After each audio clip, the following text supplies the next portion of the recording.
আজকে আমার বাংলাদেশে যে অবস্থা, একটা ভয়ের মধ্যে বিরাজ করতেছে। আজকে মানুষ রাস্তাঘাটে বের হলে তার নিরাপত্তা পায় না। আজকে এমনকি যারা সাংবাদিকতা করে তাদেরকেও হত্যা করে, আছে না? গতকাল রাতে আপনার এই যে গাজীপুরে ভিডিও ধারণ করার কারণে তাকে কুপিয়ে কুপিয়ে হত্যা করেছে। যেরকম নাউজুবিল্লাহ।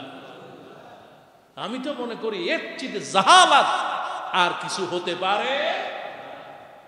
মানুষ হত্যা হচ্ছে অথচ নীরব, মানুষকে পিটিয়ে মারছে, ইট দিয়া পিটিয়ে মারছে, তারপরে বিভিন্ন কায়দায় জুলুম নির্যাতন করতেছে, হাসপাতালে নির্যাতিত হচ্ছে। আল্লাহ পাক বলেন, যখন মানুষ জুলুম আর নির্যাতিত বেশি হয় তখন জালেমরা আল্লাহ পাকের গজব নাজিল হয়। 16টা বছর যারা জুলুম করলো, নির্যাতন করলো, আল্লাহ পাক তাদের উপরে গজব নাজিল করেছে, ঠিক কিনা? আর এখন যারা এরকম মানুষের উপরে জুলুম করতেছে, নির্যাতন করতেছে, হত্যা করতেছে, আজ হোক কাল হোক আল্লাহ পাক তাদের উপরে জুলুম আর নির্যাতনের কারণে আল্লাহ তাদেরকেও গজবে ভাসায় দিবেন, ঠিক কিনা? এই জন্য ধৈর্যশীল হয়ে আল্লাহর কাছে দোয়া করা দরকার।